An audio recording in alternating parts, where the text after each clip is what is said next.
อุ๋งอิงใส่เต็มที่เมื่อมีกำลังใจใส่เต็มที่เรื่องอีหยังนั้นก่อนอื่นต้องขอกล่าวคำว่าสวัสดีครับผม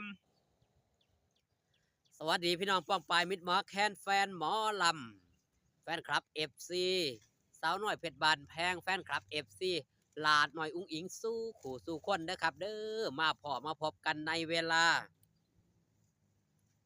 9 นาฬิกา 4 นาทีพี่น้องหลังจากที่ฝนหยุดตกไปเมื่อสักครู่ที่ผ่านมาก่อนสิไปเว่าฮอดจอดถึงเรื่องราวของหลาดหน่อยอุ้งอิงมือนี้คิวงานเนาะทางด้านสาวน้อยเพชรบ้านแพงไปเล่นที่อำเภอจตุรัสจังหวัดชัยภูมิพี่น้องก็อย่าลืมไปให้กำลังแรงเชียร์แรงใจหลาดหน่อยอุ้งอิงพร้อมทีมงานชาวคณะเต็มวงเต็มรูปแบบมาว่าฮอดจอดถึงเรื่องราวของหลาหน่อยอุ้งอิงครับ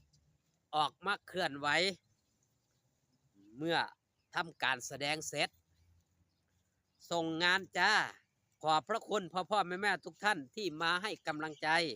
ทีมงานสาวน้อยและลาเด้อจ้าขอบพระคุณที่เอ็นดูลาและทีมงานคอยสนับสนุนลาและพี่ทีมงานอยู่ตลอดพ่อแม่มาให้กำลังใจหลายอิริจ้าขอบพระคุณความหักจากพ่อแม่ทุกคนเด้อจ้าขอบพระคุณพ่อโจแม่นุชพ่อนนท์แม่บีย่าสุภาพลุงอำนาจทีมงานครูทีมงานอาจารย์นักดนตรีทีมงานแดนเซอร์ทีมงานคอนวอยและพ่อแม่เอฟซีสาวน้อยพ่อแม่เอฟซีอีลาทุกคนเด้อจ้า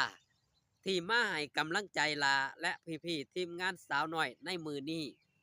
ลามีความสุขหลายจ้าที่พ่อแม่มาให้กำลังใจขอบพระคุณทุกท่านเด้อจ้าขอบพระคุณบ้านฮักลาทุกหลังเด้อจ้าที่อยู่เคียงข้างลาอยู่ตลอด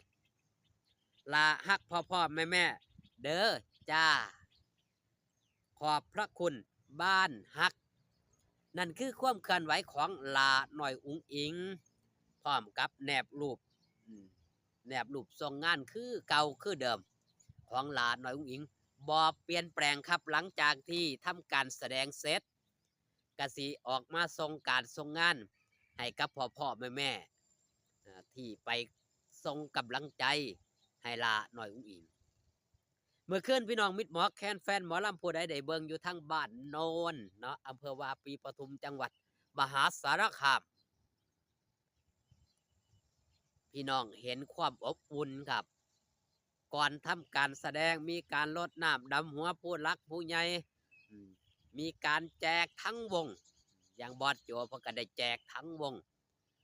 เงินรวมแสนนะครับแจกทั้งวงบ่แม่นน้อยๆเด้พี่น้องมิตรหมอแคนแฟนหมอลำเบิงทุกเทือ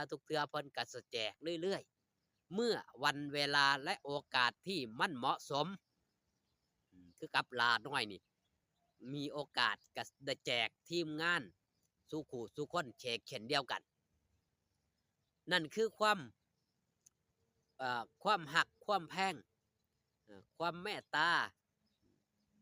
ที่มีให้กันและกันสร้างความอบอุ่นเปรียบเสมือนคนในครอบครัวเดียวกันลาน้อยอุ๋งอิงถึงแม้ว่าจะมาในระยะสั้นๆแต่ก็อยู่กับองค์กรและก็เป็นผู้ที่นำพาองค์กรนี่ให้คนหูจักมักจีหลายๆจังไดจังว่าลาน้อยอุ๋งอิงใส่เต็มเมื่อมีกำลังใจมือขึ้นมากันครบครับบ่ว่าจะเป็นคุณย่าสุภาพแม่นุชน้องๆทั้ง3 คนมาให้กำลังใจลาหน่อยอุ๋งอิงมาให้กำลังใจทีมงานเศร้าคณะลาหน่อยอุ๋งอิงลำเพลินลำแพนขึ้นไปใส่เต็มที่ในขณะที่ทำการแสดงนั่นคือความเป็นตาฮักนั่นคือความเป็นตาแพงลาหน่อยอุ๋งอิงจะเห็นคนหลายนี่สิมีความคึกคืนมีความดีอกดีใจและก็แสดงได้เต็มที่เอนเตอร์เทน เกินร้อยสำหรับการเอนเตอร์เทนของหลาน้อยอุ๋งอิงการเว้าการจาพัฒนาขึ้นเรื่อยๆในแต่ละมือในแต่ละเว้นนี่ในแต่ละหม่องกะทำการแสดงถ้าเสียนหลาน้อยอุ๋งอิงเว้ากับมิตรหมอแคนแฟนหมอลำนี่เริ่มนะครับ เริ่มไหลลื่นมากขึ้นด้วยความเป็นมืออาชีพมากขึ้นมีประสบการณ์มากขึ้นนั่นคือสิ่งที่ศิลปินอย่างหลาน้อยอุ๋งอิงนี่ได้เก็บประสบการณ์สั่งสมประสบการณ์แล้วก็นำมาใช้บนเวทีครับพี่น้องถ้าเสียนได้ว่าการเปลี่ยนแปลงของหลาน้อยอุ๋งอิงในระยะสั้นๆนี่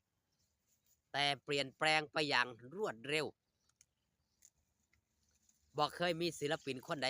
เปลี่ยนแปลงได้เร็วขนาดนี้ใช้ระยะเวลา2 ปีทำให้คนรู้จักไปทั่วโลกหลายผู้หลายคนครับใช้เวลาเป็น10 ปีด้วยครับเก็บสั่งสมประสบการณ์แต่ในยุคปัจจุบันมันเป็นยุคโซเชียลเด็กน้อยเกิดไม่ใหญ่รุ่นให้แต่เขามาในองค์กรสาวน้อยเพชรบ้านแพงนี่สามารถครับเปิดเผยตัวตนเฮ็ดให้คนหูจักกันไปทั่วโลกได้แต่จะดังเปรี้ยงปร้างหรือไม่อย่างไรมันก็อยู่กับบุญภาวาสนานำทรงคือกับหลาน้อยอุ๋งอิงได้เว้าได้จามือว่านพิษผู้ใดได้เบิ่งคลิปทั้งช่องเสียนนท์เฮามาพ้อกันได้จังไดนะครับอยู่วัดที่บ้านแพงเกิดก็เกิดคนละหม่องเกิดอยู่คนละบอนแต่มาร่วมกันอยู่หม่องนี้เนี่ยเฮามาร่วมกันได้จังไดนั่นคือบุญนำพาวาสนานำทรงครับเป็นบุญพลาของแต่ละคนที่ได้เฮ็ดร่วมกันมาจังได้มาพบมาพ้อจังได้มาเจรจามาเว้ากันมาคุยกันมาเป็นเพื่อนมาสนิทสนมกันคือกับหมู่เฮาเจ้าคอยนี่ละจังไดจังมาหูจักกันจังไดจังมาเป็น FC ซึ่งกันและกันย้อนไผครับย้อนอุ๋งอิงเพชรบ้านแพง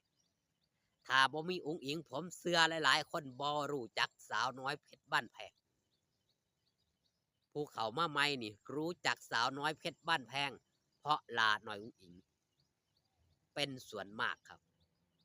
ขอบคุณพี่น้องปองปายมิตรหมอแคนแฟนหมอลำที่เข้ามาเบิงเที่ยวงานสงกรานต์กะให้สนุกสนานเด้อครับเด้อดูแลสุขภาพดูแลเจ้าของนำสงกรานต์ก็มีฝน